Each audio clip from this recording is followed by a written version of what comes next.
नमस्कार, good afternoon, सत श्री अकाल। आप सबका स्वागत करता हूं, इस्तकबाल करता हूं दोस्तों इस बिग ब्रेकिंग में। ब्रेकिंग जो है वो सीधे सुप्रीम कोर्ट से है। सुप्रीम कोर्ट में आप जानते हैं कि इस वक्त सुनवाई हो रही है 56वें नंबर केस की। 56वां नंबर केस जो है वो क्या है? वो केस है दिल्ली दंगों के आरोपी बनाए गए खासकर 5 आरोपी जो हैं उन पर, और सुनवाई में 2 जजों की बेंच बैठी हुई है। पहला जज हैं जस्टिस अरविंद कुमार, और इस बार फिर से दूसरे जज के रूप में, जो पिछली बार मनमोहन आ गए थे, जस्टिस मनमोहन, उनकी जगह पे अब दूसरे जज आ गए हैं, और जज का नाम है अंजारिया। जस्टिस अंजारिया, एनवी अंजारिया और अरविंद कुमार, जस्टिस अरविंद कुमार, इन दोनों की जजों की बेंच सुनवाई। और इसमें उमर खालिद, सरजील इमाम और इनके साथ साथ गुलफिशा फातिमा और हैदर हैं इसमें। ये तमाम अलग अलग जो याचिकाएं लगाई गई हैं जमानत की, उन याचिकाओं पे आज सुनवाई, और उस सुनवाई में क्या कुछ निकल के आ रहा है। 2 वरिष्ठ वकील यहां पर, अभिषेक मनु सिंघवी, कपिल सिब्बल, और इनके अलावा और भी वकील हैं, लेकिन ये 2 महत्वपूर्ण वकील, क्योंकि इन दोनों के नाम लगातार ऐसे मसलों पे खूब आते हैं, आप जानते हैं। और ये बेंच के सामने इकट्ठा, और बेंच की जो सुनवाई शुरू हुई तो वहां पर क्या कुछ हुआ और ये समझना जरूरी है। लेकिन उससे पहले केस समझना जरूरी है दोस्तों। केस क्या है? सीएए और एनआरसी का प्रोटेस्ट होता है दिल्ली में, शाहीन बाग में, और उस प्रोटेस्ट के जब लगभग 1.5 महीने का वक्त गुजरता है तो दिल्ली में एक दंगा हो जाता है। दिल्ली दंगे के उत्तर पूर्वी दिल्ली में दंगा होता है, और उस दंगे के दौरान कुछ लोग आरोपी बनाए जाते हैं, और उसमें कुछ लोगों के नाम आते हैं, जिसमें उमर खालिद, जेएनयू के छात्र नेता, पढ़ाई कर रहे हैं, पीएचडी कर रहे हैं, शर्जिल इमाम, गुलफिशा फातिमा, ऐसे जब मीरन हैदर, ये तमाम जो छात्र नेता हैं वो जेलों की सलाखों में आ जाते हैं। और उसके बाद 5 साल से ज्यादा का वक्त गुजर जाता है, लेकिन अभी तक जमानत नहीं मिलती है इन तमाम छात्र नेताओं को, आरोपियों को। इनके ऊपर आरोप है कि इन्होंने दिल्ली में दंगा भड़काने में मदद की, लेकिन इस मदद की और इसमें इनको मैक्सिमम सजा हो सकती है 7 साल की, जिसमें ऑलरेडी लगभग 5.5 साल की सजा जेल की सलाखों के अंदर रह के ये लोग काट चुके हैं। और इसमें आगे क्या कुछ होगा, पीछे जो हुआ है उसमें लोअर कोर्ट से लेकर दिल्ली हाई कोर्ट तक मामला खारिज होता गया। इससे पहले जब सुप्रीम कोर्ट में उमर खालिद पहुंचे थे और ये तमाम छात्र नेता पहुंचे थे, तो इन लोगों की, और खासकर उमर खालिद का जो केस था, वो केस पूर्व जस्टिस बेला त्रिवेदी की बेंच में आया था, और बेला त्रिवेदी समय पे समय, यानी तारीख पे तारीख दे रही थी। फाइनली वकील साहब को कहना पड़ा कि मैं इस केस को यहां से विड्रॉ करना चाहता हूं। वो विड्रॉ करके लोअर कोर्ट गए, फिर अपर कोर्ट आए, हाई कोर्ट आए। हाई कोर्ट में भी एक केस जो है जमानत की याचिका इनकी खारिज हो जाती है, और अब यहां पर फिर यहां से आता है मामला सुप्रीम कोर्ट में। सुप्रीम कोर्ट में आज तीसरी सुनवाई। पहली सुनवाई में 2 जजों की बेंच बैठती है। पहले जज होते हैं अरविंद कुमार, और दूसरे जज होते हैं वही एनवी साहब, justice N V Anjaria. Justice N V Anjaria और अरविंद कुमार कहते हैं कि इसमें से कुछ सप्लीमेंट्री के मामले जो हैं वो हमें रात को 2:30 बजे मिले हैं, इसलिए इसकी सुनवाई हम अगले हफ्ते आज ही के दिन करेंगे, यानी फ्राइडे को करेंगे, 18 तारीख को, 19 तारीख को, जहां तक मुझे ध्यान है 18 या 19 को। उसके बाद 18 या 19 तारीख को फिर से सुनवाई होती है। एग्जैक्ट कौन सी तारीख थी बता दो, ये तारीख है 19 तारीख। 19 तारीख को सुनवाई होती है। 19 तारीख की सुनवाई में जैसे आते हैं तो बेंच में जस्टिस अंजारिया की जगह पे जस्टिस मनमोहन आ जाते हैं। जस्टिस मनमोहन के आते ही मनमोहन ने खुद अपने आप को विड्रॉ कर लिया, क्योंकि मनमोहन के बारे में कहा गया कि वो कपिल सिब्बल के चैम्बर में जूनियर के रूप में काम कर चुके हैं, तो इसीलिए सामने वकील कपिल सिब्बल हों तो मैं यहां पर एक जस्टिस के रूप में उनके सामने फेस नहीं करना चाहता हूं इस केस को। उन्होंने सुनने से पहले इनकार कर दिया, खुद को विड्रॉ कर लिया। फिर तारीख दी गई आज की, सोमवार की तारीख है आज 22 नवंबर, माफी चाहूंगा 22 सितंबर। और इस 22 सितंबर को आज जब सुनवाई की शुरुआत हुई तो आज मनमोहन तो नहीं है, जस्टिस मनमोहन की जगह पे जस्टिस अंजारिया फिर से आ गए जो पहली तारीख में थे। और इसके बाद क्या कुछ होता है, इस मसले पर चर्चा के लिए हमारे साथी हमेशा की तरह अमलेंदु उपाध्याय जी मौजूद हैं। अमलेंदु जी, आपका स्वागत करता हूं। और यहां पर सबसे बड़ी चीज अमलेंदु जी कि होता क्या है, 56 नंबर केस, क्या कुछ हुआ? हाँ राजीव जी, 56 नंबर केस सुनवाई शुरू हो गई। हाँ, सुनवाई शुरू हो गई, बिल्कुल सुनवाई शुरू हो गई। 56 नंबर केस है और इसको सुन रहे थी पीठ जस्टिस अरविंद कुमार और जस्टिस NV अंजारिया की। और जब 56वें नंबर पे ये आया केस तो अभिषेक मनु सिंघवी जो थे वो खड़े हुए और उनका कि मैं एक छात्र का प्रतिनिधित्व करता हूँ और वो 2020 से जो है वो जेल में है। तो इस पर जस्टिस कुमार ने पूछा क्या ये CA विरोध प्रदर्शन से संबंधित है। डॉक्टर सिंघवी ने कहा कि ये मामला 5 साल पुराना है। जस्टिस कुमार ने इस पर कहा कि ठीक है, हम आपकी बात सुनेंगे और मामले का निपटारा करेंगे, सभी को नोटिस जारी करें। इस पर सीनियर एडवोकेट कपिल सिब्बल जो थे वो भी खड़े हुए और उन्होंने कहा कि साहब कृपया दिवाली से पहले इस पर सुनवाई करें ताकि हम दिवाली से पहले बाहर आ चुके। और ये एक चौंकाने वाला मामला है कि एक छात्र को 5 साल तक जेल में रहना पड़ा। जी जी, बिल्कुल बिल्कुल बिल्कुल। यहां पे सुनवाई जैसे शुरू होती है, अरविंद कुमार न्यायमूर्ति यानी जस्टिस अरविंद कुमार और जस्टिस आप जानते हैं अंजारिया 2 की बेंच है और न्यायमूर्ति मनमोहन ने इसको न सुनने की जो अपनी असमर्थता जताई थी, उन्होंने खुद को अपने आप को अलग कर लिया था। फिर से अंजारिया आ गए और डॉक्टर अभिषेक मनु सिंघवी जो वरिष्ठ वकील हैं, उन्होंने कहा कि मैं एक छात्र की तरफ से, और छात्र जो हैं वो हैं फातिमा, गुलफिशा फातिमा, उनकी तरफ से मैं 2020 से पेश हो रहा हूं मिलॉर्ड, 2020 से इस केस में पेश हो रहा हूं।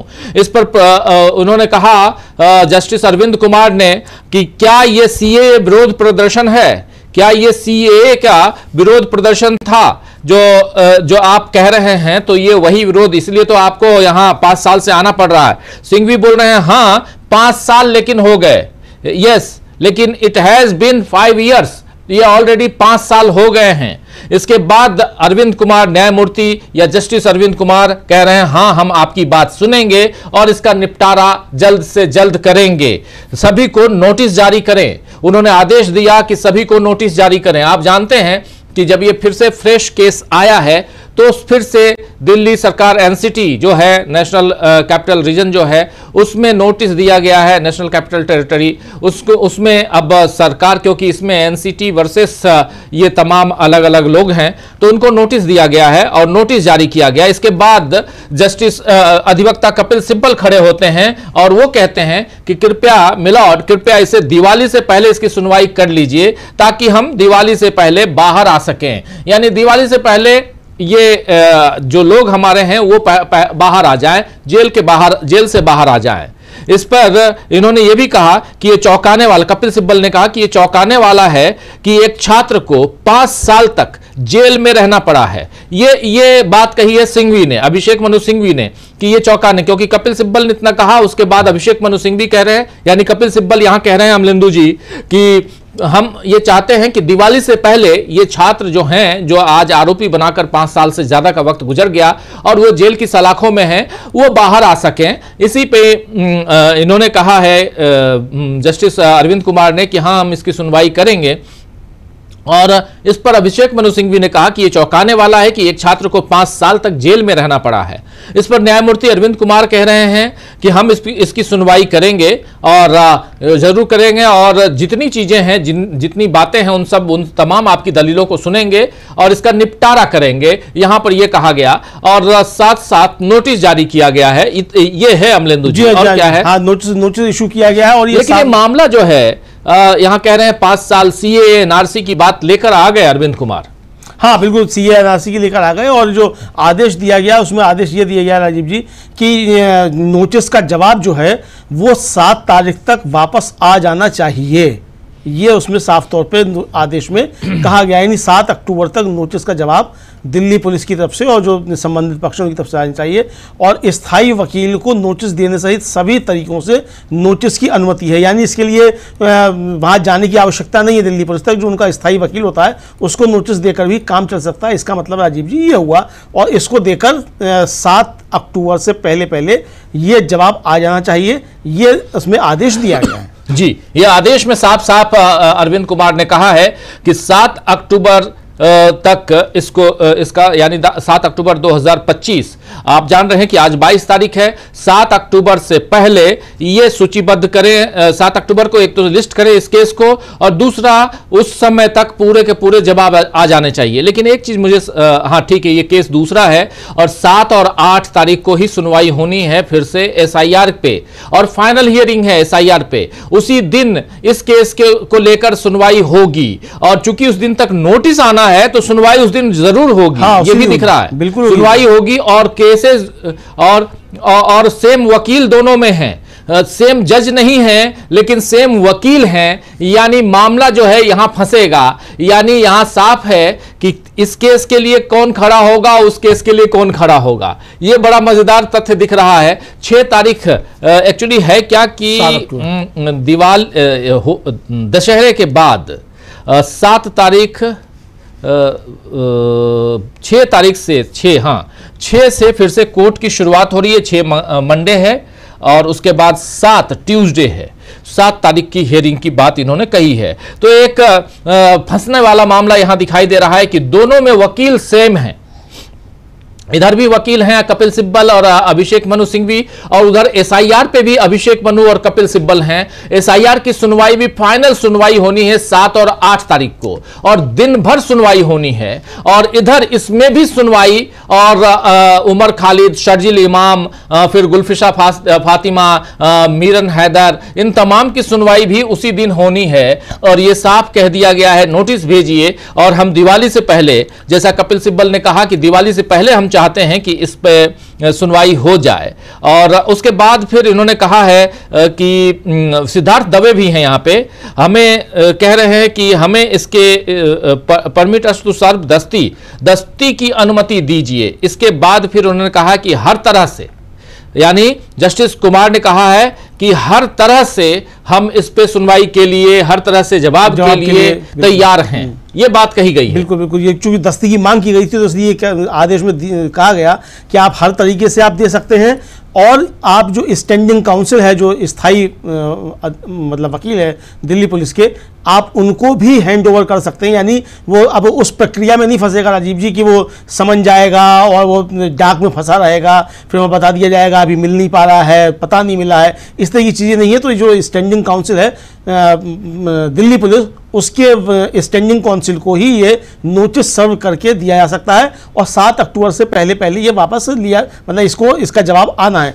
एक राजीव जी, यह मसला ये है कि 7 अक्टूबर को महर्षि वाल्मीकि जयंती पड़ रही है। अब पहले तो महर्षि वाल्मीकि जयंती की छुट्टी सरकार करती रही है, अब ये देखना है कि इस बार तो घोषणा नहीं हो जाती, अभी नहीं कर रही है। हाँ, तो अभी नहीं कर रही है, तो फिर इसको मतलब आ सकता है सुनवाई पे ये।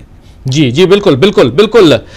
एक मजेदार केस है। मजेदार इसलिए क्योंकि आप देखिए, इतने चाहे उमर खालिद हों, चाहे इनके साथ साथ गुलफिशा फातिमा हों, चाहे मीरन हैदर हों, शर्जील इमाम हों, इन तमाम छात्र नेताओं का पिटीशन जो है, वो इनकी याचिका सुप्रीम कोर्ट में आज तीसरी हियरिंग, और फिर तारीख दे दी गई है 7 तारीख। आज नोटिस जारी किया गया है। देखिए, हम लोग इंतजार कर रहे थे कि कम से कम नोटिस तो जारी कर देते पहले। आप नोटिस पहली हियरिंग में ही कर सकते थे, और नोटिस जारी करना तो कंपलसरी है, वो सुनना पड़ेगा सामने वाले का भी। ये नोटिस शुक्रवार को भी जारी हो सकता है। हाँ, आज जैसी बेंच बैठी, मतलब नंबर पे आया केस, तो तुरंत जो जस्टिस अरविंद कुमार हैं, उन्होंने कहा कि भाई जो हमारे साथी जो थे जस्टिस मनमोहन जो थे, वो नहीं सुन सके, चूंकि वो कपिल सिब्बल के चैम्बर में जूनियर के तरीके से काम कर चुके हैं, तो इसलिए उन्होंने उसको अलग कर लिया था। लेकिन वो अलग कर लिया था तो अलग बाद में भी कर सकते थे, क्योंकि सुनवाई तो होनी नहीं थी शुक्रवार को भी, नोटिस ही इशू होने थे, अगली तारीख लगनी थी। तो इतना काम तो शुक्रवार को भी राजीव जी हो सकता था, जो इसको आज सोमवार के लिए पोस्टपोन किया गया। तो ये एक डिले, मतलब जो 3 दिन का हुआ, ये इसको इस तरीके से देखा जा सकता है। मतलब साफ है कि ये 3 दिन का समय जो है वो थोड़ा सा बर्बाद हुआ है, ये कह सकते हैं। और जब इंसान जेल में है और जान रहा है कि मुझे जमानत मिल सकती है, एक तो जमानत ना मिले, जेल की सजा काट रहा है तो कोई बात नहीं है, लेकिन वो पिछले 5 साल से भटक रहा है। और यही बात तो यहां पर अभिषेक मनु सिंघवी ने कहा कि हम भटक रहे हैं। बोला, shocking that a student has to be behind bars for 5 years। ये शॉकिंग है, ये इन्होंने साफ साफ कहा। ये चौंकाने वाला है कि एक छात्र को 5 साल तक जेल में रहना पड़ रहा है, और उसके बाद भी सुनवाई नहीं हो रही है। मिलॉर्ड, इसीलिए हम चाहते हैं कि जल्दी से जल्दी सुनवाई हो। यह बात यहां पर अभिषेक मनु सिंघवी ने कही। कपिल सिब्बल ने साफ साफ कहा कि दिवाली से पहले इन लोगों को बाहर निकाल दीजिए मिलॉर्ड, दिवाली से पहले हम चाहते हैं कि ये बाहर आ जाएं। ये बात यहां पर कही है कपिल सिब्बल ने। और उसके अलावा दस्ती की मांग की अनुमति मांगी अधिवक्ता सिद्धार्थ दवे ने। तो ये सारे जो वकील हैं, वरिष्ठतम वकीलों में से एक, अलग अलग अपने अपने फील्ड में हैं। कपिल सिब्बल हो, अभिषेक मनु सिंघवी हो, चाहे सिद्धार्थ दवे हो, ये तमाम वरिष्ठ वकील और ये सब इन दिल्ली दंगे के आरोपी के रूप में जो हैं, ये सब उमर खालिद, शर्जील इमाम, गुलफिशा फातिमा और मीरन हैदर जो हैं, वो मीरन हैदर, इन तमाम के पक्ष में अपनी दलील पेश करने के लिए आज तैयार थे। लेकिन अब तारीख दे दी गई 7 तारीख, और 7 तारीख को अब उससे पहले जो नोटिस जारी किया गया है, वो नोटिस, उसका जवाब 7 से पहले आ जाना चाहिए, ये डिमांड रखी गई है सुप्रीम कोर्ट के दोनों जजों की बेंच की तरफ से। और ये दोनों जजों की बेंच में से एक जज जो हैं वो हैं अरविंद कुमार, जस्टिस अरविंद कुमार, और दूसरे हैं अर्जानिया, justice N V Anjaria, N V Anjaria ji, N V Anjaria. तो ये हैं दोनों। और उसके बाद फिर आगे ये सुनवाई होगी, इन्हीं की बेंच में अब सुनवाई होगी।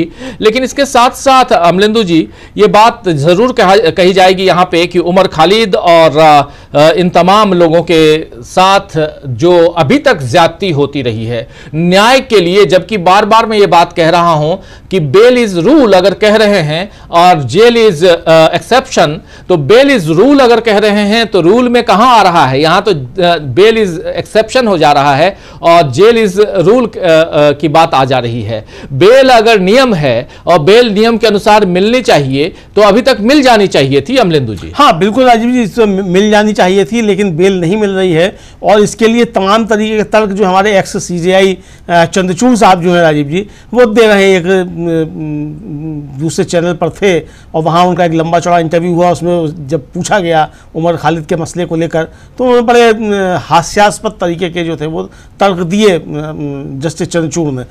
लेकिन लगातार ये सवाल उठता रहता है, हमारे मौजूदा CJI जो है वो भी इस बात को बार बार कह चुके हैं कि जेल जो है वो अपवाद है और जमानत जो है वो नियम है।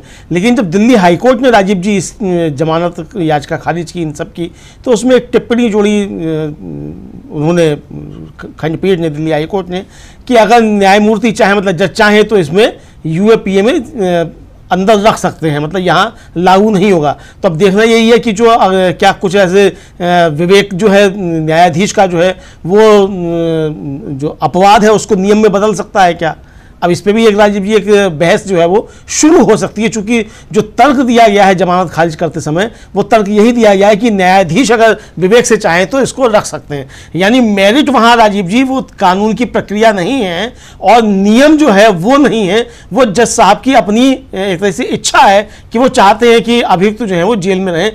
दिल्ली हाई कोर्ट के ऑर्डर का यही अर्थ साधारण भाषा में समझ में आता है। जी जी बिल्कुल बिल्कुल। दिल्ली हाई कोर्ट की बात जो है वो अलग, क्योंकि यहां पर मामला दिल्ली हाई कोर्ट में खारिज हो चुका है। याचिका, जो जमानत याचिका थी, उसे खारिज कर दिया गया। दिल्ली हाई कोर्ट ने एक नहीं बल्कि 10 जो याचिकाएं थी उसको खारिज कर दी। और उसके बाद फिर इनमें से 5 जो हैं वो पहुंच गए यहां सुप्रीम कोर्ट। और उन 5 के बारे में साफ साफ, जिसमें कौन कौन है 5, उमर खालिद है, शर्जील इमाम है, मीरन हैदर है, गुलफिशा फातिमा है और शिफाउर रहमान है। शिफाउर रहमान AIMIM के लीडर के तौर पे, लेकिन बाकी ये सब जो हैं वो छात्र नेता के तौर पर जेल की सलाखों में हैं। और उमर खालिद, शर्जील इमाम, मीरन हैदर, गुलफिशा फातिमा, शिफाउर रहमान, ये लोग बेल चाह रहे हैं। अब सुप्रीम कोर्ट की 2 जजों की बेंच, जिसमें से एक है अरविंद कुमार, जस्टिस अरविंद कुमार, दूसरे हैं अर्जानिया, NV अर्जानिया, इन दोनों की बेंच ने आज नोटिस जारी किया है। किसको नोटिस जारी किया है? नोटिस जारी किया है दिल्ली पुलिस को। और दिल्ली पुलिस से डिमांड किया गया है, मांग की गई है कि आप 7 तारीख को अगली हियरिंग से पहले इसका जवाब दे दीजिए, बेल दें या ना दें। अगर ना दें, आप कहते हैं कि इनको बेल नहीं मिलनी चाहिए, तो किस दम पे, किस बिना पे नहीं मिलनी चाहिए, उन दलीलों के साथ आप हलफनामा पेश कीजिए यहां सुप्रीम कोर्ट में। तो यह मामला अब सुनवाई इसकी होगी सीधे, आप जानते हैं कि 7 तारीख को। लेकिन 7 तारीख को एक केस और है, वो केस है बिहार में एसआईआर का केस। और एसआईआर के केस में 7 तारीख और 8 तारीख पहले से तय है और वहां पर फाइनल हियरिंग है कि एसआईआर रद्द की जाए या न किया जाए। ये मामला है, एसआईआर को रद्द कर देना चाहिए या न रद्द कर देना चाहिए। एसआईआर क्या संवैधानिक तौर पर सही है या गलत है, इस पर फैसला होना है। 7 और 8 तारीख, हो सकता है कि 9 तारीख को भी इस पर सुनवाई हो। लेकिन इसी केस में जो 2 वकील हैं, खासकर एक कपिल सिब्बल और अभिषेक मनु सिंह भी, वही दोनों एसआईआर में भी हैं, वही दोनों उमर खालिद, गुलफिसा फातिमा, मीरन हैदर और इन लोगों के केस को भी ये लड़ रहे हैं। तो इसलिए वहां पर थोड़ा सा क्लैश होगा समय का, लेकिन देखा जाएगा कि क्या होता है। क्या यही लोग या अपने जूनियर को, असिस्टेंट को भेजेंगे, कौन कहां रहेगा, ये सारी चीजें उस दिन सामने आएंगी। लेकिन मजेदार होने वाला है 7 तारीख जो है। 7 तारीख बहुत एक इंपॉर्टेंट डे है, आप लोग उस दिन को याद रखिए। लेकिन इसके साथ साथ एक केस और है जो यहां लोकल दिल्ली रोहिणी कोर्ट से लेकर दिल्ली हाई कोर्ट तक है। और मामला है अदानी साहब का, और उसमें ऑर्डर जो है वो ग्रैग ऑर्डर निकला हुआ है, यानी एक साथ कई यूट्यूबर्स को नोटिस भेजा गया है। अदानी से रिलेटेड अगर कोई भी वीडियो आपने बनाया है तो उसको टेक डाउन कर लीजिए, यानी उसे डिलीट कर दीजिए या पब्लिक से बाहर कर दीजिए। इस मामले में भी इधर रवीश कुमार भी पहुंच गए हाई कोर्ट में, आज मैं देख रहा हूं। हाँ, रवीश कुमार पहुंचे हैं, अविशाल शर्मा पहुंचे हैं इस डायरेक्शन के खिलाफ, इस डायरेक्टिव के खिलाफ। रवीश कुमार की न्यूज लॉन्ड्री पहुंचा है जी, न्यूज लॉन्ड्री पहुंचा है और ये सारे अदानी ग्रुप ऑफ कंपनीज के खिलाफ पहुंचे हैं। जस्टिस सचिन दत्ता सुनवाई कर रहे हैं। हाँ, इस मैटर की सुनवाई कर रहे हैं। सचिन दत्ता जब इस मैटर की सुनवाई कर रहे हैं तो उसमें काउंसिल ने कहा कि याचिका सरकार के अधिकार क्षेत्र में है, निर्देश जारी करने के लिए सरकार, इस पर उच्च न्यायालय हाई कोर्ट ने कहा कि निचली अदालत में अपील सफल होती है तो यह लागू होगा, अगर अपील सफल नहीं होती है तो लागू नहीं होगा। इस पे त्रिदीप पायस हैं, त्रिदीप पायस जो हैं वो शायद इधर रवीश कुमार की तरफ से हैं। वो कह रहे हैं अपील अभी अभी आई है, उन्होंने कहा है कि अपील उस न्यायाधीश के पास भेजी जाएगी जिसने आदेश रद्द किया था। हाँ। जिसने आदेश रद्द किया था उसी न्यायाधीश के पास ये अपील भेजी जाएगी। और उसके बाद पेश जो कह रहे हैं कि मैं यहां पर अपीयर हुआ हूं, मैं अपने प्रतिवादी की तरफ से, और मेरी अपील कल दोपहर सूचीबद्ध है, यहां पर कहा गया है। इसके बाद हाईकोर्ट ने कहा ठीक है, हम इसे गुरुवार को सूचीबद्ध करेंगे और उसके बाद दोनों को साथ में सुनेंगे, 111 और 118 दोनों को, न्यूज लॉन्ड्री और रवीश कुमार के केस को एक साथ सुना जाएगा। केस क्या है? केस है अदानी के खिलाफ। अदानी के खिलाफ सरकार ने ऑर्डर पेश किया, रोहिणी की कोर्ट की एक निचली अदालत रोहिणी कोर्ट के में एक आदेश दिया गया, एकल बेंच ने आदेश दिया कि ग्रेग ऑर्डर के हिसाब से कि अगर आपने कोई भी वीडियो अदानी के नाम पर बनाया है, अदानी की बुराई करते हुए बनाया है, अदानी की खबर बताते हुए, बुराई हो ना हो, अदानी नाम है तो उसको टेक डाउन कर दीजिए, उस वीडियो को आप हटा दीजिए। इसके खिलाफ ये लोग गए। अब कुछ लोग गए वहीं पे रोहिणी कोर्ट में, परंजय गुहा ठाकुर था रोहिणी कोर्ट में है, उसमें भी ऑर्डर आ गया राजीव जी, उसमें भी ऑर्डर आ गया है कि उनकी याचिका और न्यूज लॉन्ड्री की याचिका थी, दोनों की, उनको उसी कोर्ट को ट्रांसफर कर दिया गया है जिसने पहले 4 पत्रकारों को राहत दी थी, यानी कि इनको भी राहत उसी लोअर कोर्ट से मिल जाएगी, ऐसी आशा व्यक्त की जा सकती है, चूंकि वो 4 पत्रकारों को पहले राहत मिल चुकी है और ये भी अब उसी को ट्रांसफर कर दिया गया है। ये याचिका जो जिला जज हैं उनकी अदालत में थी, मिस्टर चौधरी हैं कोई, उनकी अदालत में थी, परंजय गुहा ठाकुर था, और न्यूज लॉन्ड्री की है राजीव जी याचिका जी। तो इसलिए यहां पे एक केस तो उमर खालिद और उन लोगों के केस में हियरिंग 7 तारीख को है। चूंकि इसी बीच इस केस का मामला मामला भी चल निकला, तो इसलिए आप लोगों तक ये खबर पहुंचाना भी दोस्तों जरूरत इसकी थी। इसीलिए हमने यहां पर यह बात भी आप तक पहुंचाई कि एक साथ कई लोगों को जो नोटिस आया था ministry of information and broadcasting की तरफ से, MIB की तरफ से, कि आप लोग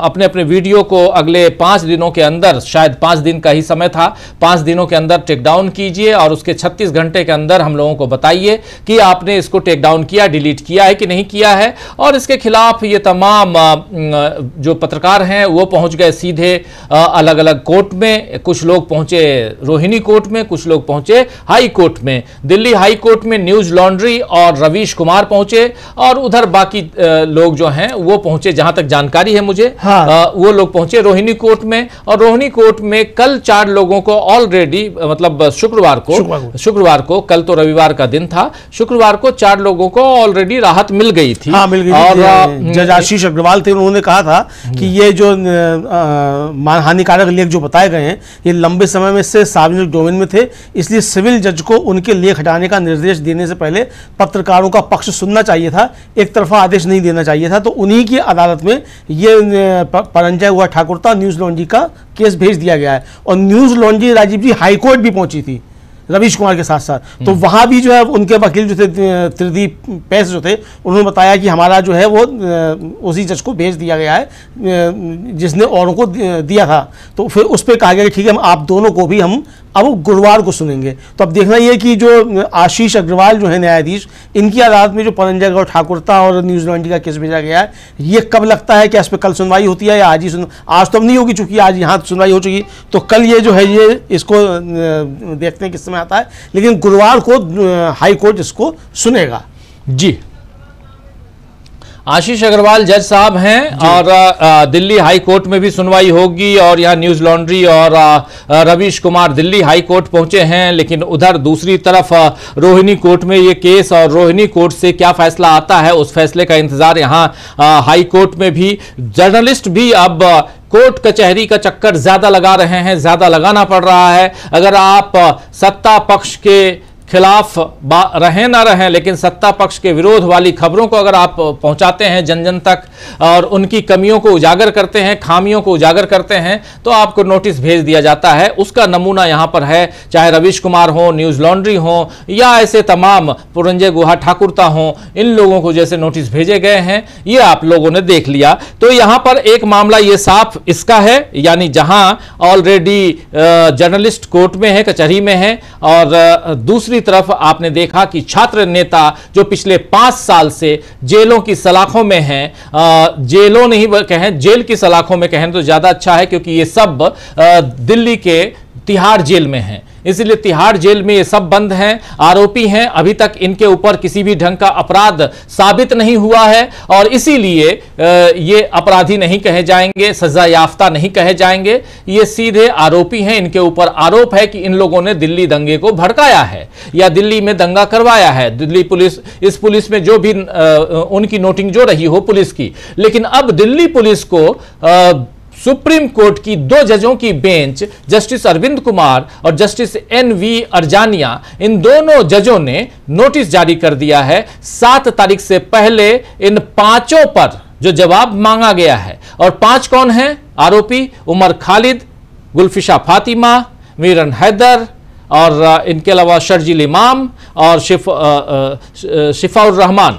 ये 5 जो हैं, इन 5 के बारे में दिल्ली पुलिस के पास जो कुछ है वो जानकारी दे दे 7 अक्टूबर से पहले, और उसके बाद 7 अक्टूबर को इस पर सुनवाई होगी। तो अभी बहुत कुछ आने वाले वक्त में, और खासकर अक्टूबर का महीना दशहरे के बाद बहुत इंपॉर्टेंट है, जिसमें SIR पर भी सुनवाई होनी है। लेकिन इस बीच बिहार में चुनाव की गतिविधियां बढ़ गई हैं, और बिहार में चुनाव का जायजा लेने खुद चीफ इलेक्शन कमिश्नर यानी ज्ञानेश कुमार गुप्ता जी बिहार जाने वाले हैं, और 1 तारीख को लिस्ट आने वाली है, नई वोटर लिस्ट, 30 या 1 जिस दिन भी आए।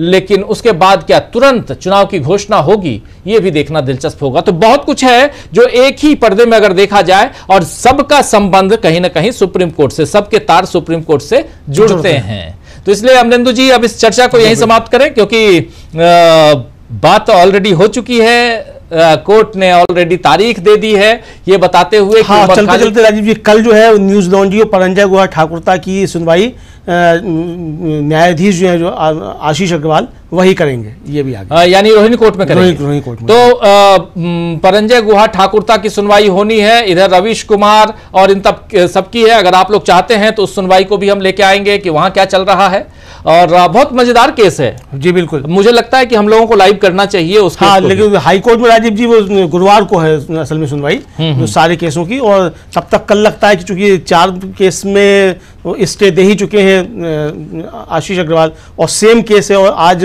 जब जिला जज सुनील चौधरी की अदालत में पहुंचा तो उन्होंने भी ये कहा कि बेहतर होगा कि चूंकि इसी तरीके का मामला आशीष अग्रवाल जो है वो दे चुके हैं, तो उन्हीं को ट्रांसफर कर दिया है, तो उन्हीं को ट्रांसफर कर दिया गया। तो जब एक जैसे मामले में 4 लोगों को सहूलियत दी जा चुकी है, तो मुझे लगता है इन 2 को भी वो राहत मिलेगी जो बाकियों को मिली है। हाँ, लेकिन सबसे बड़ी चीज जुगड़िया का ऑर्डर यहाँ दिया गया, वो काम है, ये दुर्भाग्यपूर्ण है कि आप अदानी साहब का नाम भी नहीं ले सकते। नहीं, अच्छा, अदालत आदेश दे रही है, मिनिस्ट्री ऑफ ब्रॉडकास्टिंग जो है वो क्यों नोटिस इशू कर रही है सीधे सीधे यूट्यूब को कि भाई ये आप वीडियो हटा दीजिए। सवाल तो इसको लेकर उठे कि आप अडानी के नौकर हैं या आप मोदी नहीं, वो यूट्यूब को, वो यूट्यूबर्स को नहीं, यूट्यूब, हाँ यूट्यूब को, वही तो यूट्यूब, और यूट्यूब भेजता है इन लोगों को मेल। तो ये सवाल उठता है कि जो मिनिस्ट्री ऑफ ब्रॉडकास्टिंग है वो अडानी जी की नौकर है कि मोदी जी के सरकार का वो मंत्रालय है।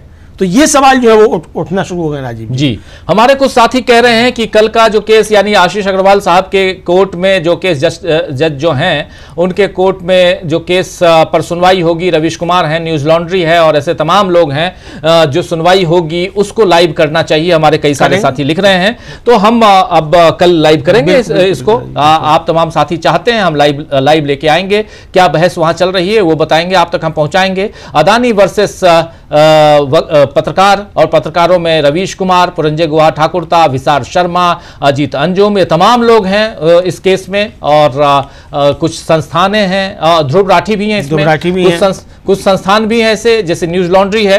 तो इस केस में आखिर क्या कुछ हो रहा है, क्या होने वाला है, ये सब कुछ हम आप तक कल पहुंचाएंगे। लेकिन अभी देखिए कोर्ट से जो कुछ आ रहा है और वो बहुत मजेदार है। कोर्ट में जो दलीलें पेश की जा रही हैं वो मजेदार हैं, लेकिन जो केसेस हो रहे हैं वो क्या मजेदार हैं? वो बिल्कुल मजेदार नहीं है। जैसे उमर खालिद और उनके साथी 5.5 साल से जेल में हैं, या यूट्यूब से नोटिस आ गया कि ये सारे वीडियो आज अदानी साहब ने नोटिस भिजवाया, कल अंबानी साहब भिजवाएंगे, परसों टाटा साहब भिजवाएंगे, परसों बाटा साहब भिजवाएंगे, जिसकी मर्जी आए वही नोटिस भिजवाए। तो फिर हम तो पत्रकारिता कर लिए, और ये सब प्रेशर इसलिए क्योंकि ऊपर से सरकार चाहेगी कि चलो जी चैनल ही बंद करवा दो। तो ऐसे काम नहीं चलता है, देश का लोकतंत्र इस ढंग से नहीं चलता है, और इसलिए जरूरी है कि ऐसी तमाम बातों को जन जन तक पहुंचाया जाए। कल हम लाइव लेकर फिर आएंगे और आपको यह बताते हुए कि 7 तारीख को फिर से सुनवाई होगी उमर खालिद और उनके तमाम साथियों के साथ के ऊपर। इस मामले में जमानत याचिका पर 2 जजों की बेंच सुनवाई करेगी, और उधर 2 जजों की बेंच जिसमें जस्टिस सूर्यकांत हैं और जस्टिस बागची हैं, वो सुनवाई करेंगे 7 और 8 को, हो सकता है 9 को भी सुनवाई करें SIR पर, और उससे पहले बिहार में चुनाव की घोषणा हो जाएगी, ये भी तय मानिए। तो बहुत बहुत शुक्रिया दोस्तों, और बहुत शुक्रिया अमलेंदु जी आपका, बहुत बहुत शुक्रिया दोस्तों आप सबका जो इस चर्चा में और इस लाइव में बने रहे। आप लोगों को वीडियो पसंद आए तो शेयर जरूर कीजिए। अब देखिए आप लोगों के दम पर एक बड़ा परिवार अपना 9.92 मिलियन सब्सक्राइबर, यानी 99,20,000 से ज्यादा सब्सक्राइबर, जल्दी से जल्दी 80,000 सब्सक्राइबर चाहिए 1 करोड़ सब्सक्राइबर पाने के लिए, यानी करोड़पति बनने के लिए, सब्सक्राइबर्स के करोड़पति बनने के लिए आप और हमारा परिवार 1 करोड़ लोगों का परिवार बन जाए, उसके लिए मात्र 80,000 सब्सक्राइबर और चाहिए। तो आप लोग ज्यादा से ज्यादा लोगों के बीच इस चैनल की जानकारी दीजिए और कहिए कि सब्सक्राइब करें, ताकि जल्दी से जल्दी हम 1 करोड़ के सीमा को लांघ पाएं। और बात सिर्फ यहां पर 1 करोड़ या 50 करोड़ की नहीं है दोस्तों, बात है अच्छी बातें ज्यादा से ज्यादा लोगों तक पहुंचे, इसलिए यह बात यहां रखना जरूरी है। शाम को 7 बजे फिर मुलाकात होगी, उससे पहले 5 बजे बुशरा खानम हमारी सहयोगी, उनके साथ जुड़िए और देखिए नजर और नजरिया। शाम 5 बजे और शाम 7 बजे न्यूज पॉइंट में आपसे मुलाकात होगी ही। और मुझे और अमलेंदु जी को इजाजत दीजिए, नमस्कार, और मिलते हैं ब्रेक के बाद।